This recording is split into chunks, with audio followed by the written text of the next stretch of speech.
అందుకే నమస్కారం. నేను గతంలో చాలాసార్లు చెప్పి ఇప్పుడు కూడా చెప్తున్నా. అమాయకులైనటువంటి ఎస్సీలని ఇప్పటికీ ఆంధ్రప్రదేశ్లో కులపరంగా, మతపరంగా, ప్రాంతపరంగా ఓట్ల కోసం వారిని వేధిస్తూనే ఉన్నారు. వాటిని కరెక్ట్గా యూజ్ చేస్తున్నాం. వారిని వేధిస్తూనే ఉన్నారు. ఏ రకంగా? భయపెడుతూ.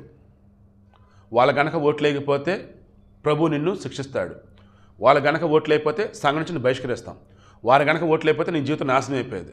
ఇలా ఓట్ల విషయంలో అయిపోయింది. ఇప్పుడు హిందువులకు సంబంధించి వాళ్ళ ఆచార వ్యవహారాలు అన్నప్పుడు అవి మనకు సంబంధం లేదు. వాళ్ళ విగ్రహాలు అన్నప్పుడు అవి రాళ్ళు, దరిదాపులకు వద్దు. వాళ్ళు పెట్టేది ప్రసాదం అయినా సరే తీసుకోవద్దు, అది విషం, పాపం అన్నట్టు. అలా తురకపాలెం గ్రామంలో నేను క్రాస్ చెక్ చేసి వీడియో వేస్తున్నాను. తురకపాలెం గ్రామంలో కొంతమంది ఎస్సీ కులస్తులు వాళ్ళు క్రైస్తవంలో ఉన్నారు. దాన్ని బీసీ కింద అవ్వాలి కదా, బట్ సర్టిఫికేట్లు అన్నప్పుడు అది సర్టిఫికేట్ లేనప్పుడు నార్మలే. నేను మరలా దండం పెట్టి మరీ అడుగుతున్నా, ఎస్సీలుగా ఉన్నటువంటి వాళ్ళు ఎవరైతే ఉన్నారో, మీరు క్రైస్తవులైనా ఎవరైనా సరే, అమ్మ అయ్య చిన్న పెద్ద అందరినీ ఎవరో ఏదో చెప్తే మీరు నమ్ముతారా? లేదన్నప్పుడు కనీసం క్రాస్ చెక్ చేసుకొని ఇది నిజం కదని అనుకుంటారా? ఒక్కసారి ఆలోచించుకోండి. అమ్మరు సినిమాలో ఆ ఊరిలో ఏదో ఒక అంటురాగం, ఊరిలో జనాలు చనిపోతూ ఉంటారు.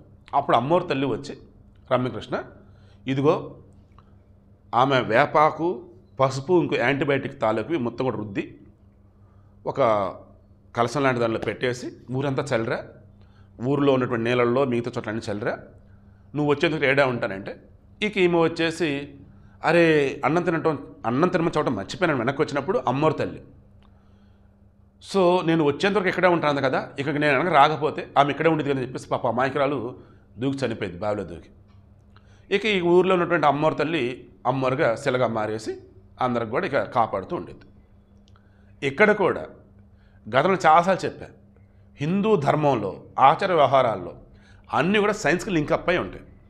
యాంటీబయాటిక్ పసుపు, తర్వాత వేపాకు, ఇక వేరేవి. ఆ ఊరిలో వచ్చేసేంటి పొల్యూషన్, అది ఏ రకమైన పొల్యూషను, వాటరా, సాయిల్, ఎర్త్ పొల్యూషనా, ఇవన్నీ తెలియాలి. మొత్తానికి ఆ మహమ్మారిని పారద్రోలే విషయంలో వచ్చేసుకుంటే సైన్సే కదా వాడారు అక్కడ. అలా ఇక్కడ కూడా అసలు ఏం జరిగింది ఏంటని ఆలోచిస్తూ ఉంటే శాస్త్రవేత్తలు, డాక్టర్లు, తర్వాత వచ్చేసి మంత్రులు, లోకల్ ఎమ్మెల్యే, ప్రతిపాడు నియోజకవర్గం కింద వచ్చింది అది, రామాంజనేయులు పరిణితులు చేసి అక్కడే, ఆయన కూడా ఎస్సీనే. ఎవరు భయపడవద్దమ్మా, ఎందుకమ్మా లేని పని ఆలోచిస్తున్నారని చెప్పేసి. ఏంటో తెలుసా, ఆ ఊరిలో కొద్ది నెలల క్రితం బొడ్రే స్థాపన జరిగింది. బొడ్రే స్థాపన అన్నప్పుడు ఊరి మధ్యలో ఉంటుంది. ఆ ఊరికి నలుదిక్కులో వచ్చేసి పొలిమేర రాళ్ళు ప్రతిష్ఠించారు. ఈ పొలిమేర రాళ్ళు వేస్తున్న మూమెంట్లో కానీ, బొడ్రే స్థాపన జరుగుతున్నప్పుడు కానీ అటు ఇటు తిరగటము, ఎదురు రావటం చేయకూడదని చెప్పేసి ఒక పుకారాన్ని నమ్మించేశారు. ఎంతగా అంటే ఆ రోజు హిందువుల మొత్తానికి తెలిసింది అది. ఏమని? బొడ్రే స్థాపన జరుగుతున్నప్పుడు చుట్టుపక్కల వచ్చేసి పొలిమేర రాళ్ళు పాతుతూ ఉన్నప్పుడు ఎవరు కూడా ఆ సమయంలో ఎదురు రాకూడదు అనే విషయం వాళ్ళకి తెలుసు. వాళ్ళు ఎవరు రాలా. కానీ మన క్రైస్తవులకి చెప్పలేదు. దాంతో మనోళ్ళకి తెలియక ఆ సమయంలో అటు ఇటు తిరుగుతున్నారు. ఇవాళ ఎవరైతే తిరిగారో వాళ్ళే చనిపోతున్నారు ఇప్పుడు అని చెప్పేసి ప్రచారం చేస్తున్నారండి. ఎంత దారుణమండి అసలు ఇది. మా రిపోర్టర్ని అడుగున్న తెలిసిన మిత్రుడు, తమ్ముడు అసలు ఏమైంది ఏంటని చెప్పాడు. ఇది కాదు ఇది అంటున్నారు ఏంటంటే, ఒకటే అన్నాడు, అన్న మీ ఊరు పక్కన గొట్టిపాడు ఉంది కదన్న, గొట్టిపాడు అన్నది మెయిన్ సెంటర్ అన్నట్టు. ఓ రకంగా ఇలా మా ఊరు రావడానికి కానీ మా ఊరు పైన వెళ్తాను కంటే కొప్పర్రు, గనిగిపూడి, అటు చూసుకుంటున్నట్టయితే ఉన్నవా, బోయిపాలెం, ఇవన్నీ హైవే కనెక్టివిటీ పాయింట్. ఆ గొట్టిపాడు అనేది మధ్యలో ఉండే ఊరు మా ఊరు రావడానికి. దెన్ కొద్ది నెలల క్రితం అదే ఊరిలో బొడ్రా స్థాపన జరిగింది. పొలిమేర రాళ్ళు కూడా వేశారు. ఆ సమయంలో ఆ ఊరోళ్ళు ఈ ఊరోళ్ళు వాళ్ళు వీళ్ళు వస్తున్నారు పోతున్నారు. ఎవరు చనిపోలేదే అంటే ఇక్కడ కూడా ఏంటి, ఇది కాదు. ఒకవేళ మూఢనమ్మకం అనుకున్న ఇదైతే కాదు కదా, మరి ఏంటి అదే అడిగానండి. ఆ ఊరిలో ఉన్న వారిలో అత్యధికులు మందు తాగే అలవాటు ఉన్నవాళ్ళు. సో అది కూడా నేను తప్పుపట్టను. తప్పుపడుతున్నది ఎక్కడ, వాళ్ళ ఆ మందులోకి కలుపుకునే వాటర్ ఏదైతే ఉందో అది పొల్యూట్ అయి ఉండొచ్చు, నెంబర్ 1. నెంబర్ 2, వాళ్ళు రెగ్యులర్గా తాగే వాటర్ ఏదైతే ఉందో అది పొల్యూట్ అయి ఉండొచ్చు.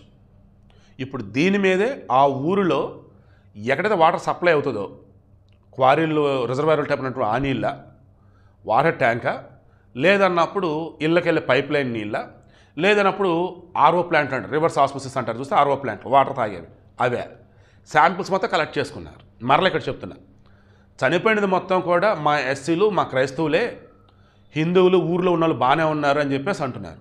అది అవునా కాదన్నప్పుడు లేదండి ఊరు మొత్తం మీదండి ఇదంతా జరిగిందని చెప్పేసి అంటున్నారు. ఇక్కడ కూడా మరలో ప్రాంతానికి ఆపత్తి కరెక్టా? ఒకవేళ ఒకే చోట అయినట్టు ఉంటే, ఒకే ప్రాంతం ఎస్సీ వాడలోనే అనుకున్నట్టయితే, మిగతా ఊర్లో బాగానే ఉన్నారన్నప్పుడు వీరికి సంబంధించి వాళ్ళు తినే ఆహారమా లేదన్నప్పుడు వాళ్ళు తాగే వాటర్ అంటే నిన్న క్రాస్ చెక్ చేసినప్పుడు ఊరు మొత్తం మీద ఫుడ్ సప్లై గవర్నమెంటే చేసింది, ఊరు మొత్తం మీద వాటర్ సప్లై గవర్నమెంటే చేసింది. అంటే ఒక ప్రాంతం కాదు కదా, ఊరు మొత్తం కదా. ఊరు మొత్తం మీద 2518 జనాభా, అందులో 1257 మంది వచ్చేసేమో పురుషులు, 1248 మంది 49 మంది వచ్చే స్త్రీలు. మరలా క్రాస్ చెక్ చేసి మరీ చెప్తున్నా, ఆ ఊరిలో అత్యధికులు వచ్చే చుట్టుపక్కల ఉన్నటువంటి క్వారీల్లో స్టోన్ క్రషర్లో పనిచేసేవాళ్ళు. అక్కడ పొల్యూషన్ అంటే ఎక్కువ ఉంటుంది. అండ్ ఆ ఊరికి వాటర్ అన్నా కానీ ఆ చుట్టుపక్కల ఉన్నటువంటి క్రషర్ల దగ్గర, క్రషర్లు కాదు క్వారీల దగ్గర ఉన్న వాటర్ ఏదైతుందో దాన్ని ఫిల్టర్ చేసి ఊర్లోకి వదులుతారట. ఇలా చేసినప్పుడు ఎక్కడేదో తేడా కొట్టుండాలి. మన తొలకర వాన పడ్డప్పుడు కావచ్చు, ఎండాకాలం కావచ్చు, మొత్తానికి ఏదో పొల్యూట్ అయింది, అది ఊరు పట్టించుకోవాలి. ఇది వచ్చేసి పేరేచెర్ల నుంచి గుంటూరుకి వచ్చే మూమెంట్లో షార్ట్ కట్ ఉంటుంది ఒకటి, పేరేచెర్ల తురకపాలెం, ఆ తర్వాత వచ్చేసి పలకలూరు విజ్ఞాన యూనివర్సిటీ ఉంటుంది అది పలకలూరు, ఆ తర్వాత వచ్చి గుజ్జనగొండ, ఆ తర్వాత గుంటూరు. ఇటు వచ్చేసి మళ్ళీ వేరే రూట్ ఉంటుంది, పెద్ద రూటు. సో ఇప్పుడు నేనేమంటాను, సిటీకి దగ్గరే ఉంది బట్ గుంటూరు రూరల్ కింద వచ్చింది. ఓకే, దగ్గరలోనే ఆసుపత్రి కూడా ఉంది. కానీ వీళ్ళు ఏం చెప్తున్నారు ఊరిలో ఉన్నవాళ్ళు, అయ్యా పేరుకే ఊరిలో ప్రైమరీ హెల్త్ సెంటర్ అనేది ఉంటుంది తప్ప మాకు ఏ చిన్న రోగం వచ్చినా ప్రైవేట్ ఆసుపత్రికి పోతున్నాం, అండ్ అది కూడా గుంటూరులో పెద్ద ఆసుపత్రికి పోతున్నాం అని వాళ్ళు చెప్తున్న విధానం చూస్తే ఆ ఊరిలో ఉన్నటువంటి వారిని ఓపెన్గా నీ మాట అంటున్నా, అధికారంలో ఉన్నటువంటి పాలకులు అండ్ ప్రభుత్వ అధికారులు ఎవరైతే వాళ్ళు పట్టించుకోవట్లే. ఆల్రెడీ ఆ ఊరిలో మొదట మరణం నమోదైనప్పుడే ఎందుకు ఏంటన్నప్పుడు వాళ్ళకి ఏమీ తెలియనప్పుడు ఆల్రెడీ తెలాల్సిన తెలిసేసింది. మరి అప్పుడే ఎందుకు ఏంటి కనీసం పోస్ట్ మార్టం చేయలే?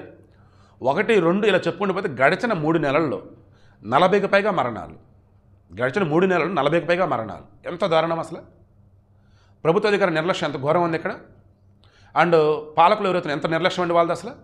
ఎమ్మెల్యే రామాంజన్ అసలు ఏం చేస్తున్నాడు ఆయన కూడా ఎస్సీ కమ్యూనిటీ కదా, దట్టు ఆయన గతంలో కలెక్టర్గా చేస్తున్నారు కదా. అందుకే ఇప్పుడు పాపం ఆయన వెళ్ళేసి నా తప్పు ఏమీ లేదమ్మా, చర్యలు మొత్తం తీసుకుంటున్నామా అని చెప్పేసి నేను కూడా మీతో ఉంటానని చెప్పి నేను ఇక్కడ ఆయన వెళ్ళి అదే చోట పల్లెనింతర చేసి వచ్చాడు. ఆయన సైంటిస్టులు వచ్చారు, శాంపిల్స్ తీసుకున్నారు, జన్యుపరమైన సమస్యల లేదు వాటర్ పొల్యూషన్ సాయిల్ పొల్యూషన్ తెలియదు. ఎందుకంటే ఈ మెలియాడోసిస్ అన్నది బీ సూడోమోనాస్ అనే ఒక బ్యాక్టీరియా వల్ల వస్తుంది. So within 72 hours or 48 hours bacteria వైరసా అన్నది తెలియదు. ఎందుకంటే మొత్తం 72 మంది దగ్గర శాంపిల్స్ తీసుకున్నారు. ఎవరైతే జ్వరం, దగ్గు, న్యూమోనియా ఇంకా హెల్త్ ఇష్యూస్తో ఇబ్బంది పడుతున్నారో వాళ్ళ దగ్గర శాంపిల్స్ తీసేసుకొని అవన్నీ ల్యాబ్స్ పంపారు, గుంటూరు, హైదరాబాద్ పంపారు. అండ్ జన్యుపరమైన సమస్యలు అన్నప్పుడు అవి కూడా చెక్ చేస్తున్నారు, మరికొద్ది రోజుల్లో వస్తాయి. ఓవరాల్గా గుంటూరు గవర్నమెంట్ ఆసుపత్రిలో మరొక అతనికి ఈ మెలియాడోసిస్ వ్యాధి డిటెక్ట్ అయింది, ట్రీట్మెంట్ ఇస్తున్నారు.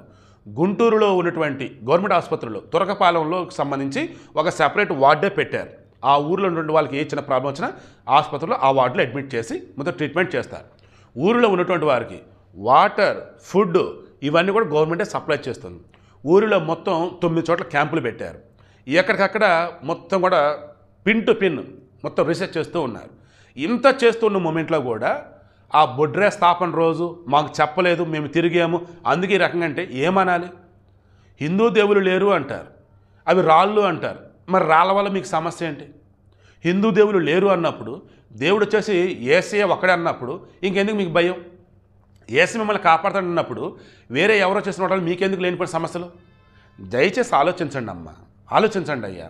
ఎవరో ఏదో చెప్తే మతం మీద విషం చెబుదామని చెప్పేసి ఎవరో ఏదో చెప్తే మీరు ఎందుకు అది నమ్ముతారు?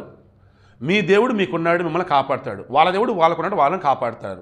ఇక్కడ సమస్య వచ్చేసి ఏ దేవుడైనా సరే మీరు చేస్తున్న వాటి వల్ల మీకు వచ్చే వాటి వల్ల ఎంతవరకు ఆపుతారు? గాల్లో దేవం పెట్టి దేవుడే భారం నీదే అంటే ఎలాగండి? సో నేను అదే చెప్తున్నాను, హిందువులైనా, ముస్లింలైనా, క్రైస్తవులైనా, సిక్కులైనా, జైనైనా, బౌద్ధులైనా ఎవరైనా సరే అక్కడ సైంటిఫిక్గా ఏముందో ఏంటంటే క్రాస్ చెక్ చేసుకోండి తప్ప ఎవరో ఏదో చెప్పి మతాన్ని రుద్దుతూ ఉంటే, వేరే మతం మీద విషం చిమ్ముతూ ఉంటే దానిని మీరు దయచేసి తీసుకోకండి. తప్పు, పాపం అండి. మొత్తంగా అయితే తురకపాలెం ఈరోజు భారతదేశంలో వణికిస్తూ ఉంది, ఏపీని అయితే కలవర పెడుతూ ఉంది. ఎందుకు ఏంటంటే 3 నెలల్లో 40కి పైగా మరణాలు. అసలు ఆ ఊరిలో ఏం దొరుకుతుంది ఏంట్రా అన్నప్పుడు పొల్యూషన్ తప్ప వేరేదైతే కాదు. నీటి ద్వారా, నేల ద్వారా, కలుషితమైనటువంటి చుట్టుపక్కల ప్రాంతాల ద్వారా ఈ వ్యాధి అనేది వస్తుంది, మెలియోడోసిస్. అండ్ ఒంటి మీద ఎక్కడన్నా తెగిన గాయాలున్నా, ఒంటికి సంబంధించి ఇమ్యూనిటీ పవర్ తక్కువ ఉన్నా అది ఈజీగా అటాక్ అనేది అవుతుంది. సో ఈ వేలో ఆ ఊరికి అసలు ఎవరు రావట్లేదు ఇప్పుడు. అండ్ ఆ ఊరిలో ఉన్నటువంటి వాళ్ళు కూడా బయటకు ఎటు వెళ్ళట్లా, అక్కడే ఉండి జాగ్రత్తగా కాపాడుకుంటూ ఉన్నారు. ప్రస్తుతం డాక్టర్లు మొత్తం అక్కడే ఉన్నారు, శాస్త్రవేత్తలు మొత్తం అక్కడే ఉన్నారు, మొత్తం రీసెర్చ్ నడుస్తుంది. ఐ యామ్ షూర్ మరికొద్ది రోజులలో అసలు దేనివల్ల ఇదంతా జరిగిందని బయటపడింది. దానికి కారణమైన వాళ్ళు ఎవరైతే ఉన్నారో వారిని ఉరి చేయాలి, వాళ్ళకి అంతే, నో డౌట్. ఎందుకంటే ఒక ఊరిని కబలిద్దామని చూసిన వాళ్ళు ఎవడైతే ఉన్నాడో వాళ్ళని కెమికల్ తీసుకెళ్ళి నీళ్ళలో కలిపాడా, లేదా నీళ్ళు పొల్యూషన్ అవ్వడానికి కారణం ఎవడు, ఇవన్నీ తెలియాలి. బట్ ఇప్పటికైనా సరే ఏపీలో ఉన్నటువంటి వాళ్ళు, ప్రత్యేకించి ఏపీలో ఉన్నటువంటి వాళ్ళు ఎవరైతే ఉన్నారో ఎస్సీ, ఎస్టీ, బీసీ, ఓసీ ఎవరైనా కానీ దయచేసి మతం ఉచ్చులో చిక్కోవద్దు. కళ్ళ ముందు కనిపిస్తున్న నిజాలు కూడా వదిలిపెట్టి మత పెద్దో ఎవడో ఏదో చెప్తే అదే నిజమని చెప్పేసి ఇతర మతాల మీద విషం చెమ్మొద్దు. ప్లీజ్ ఆరోగ్యం అయితే జాగ్రత్త.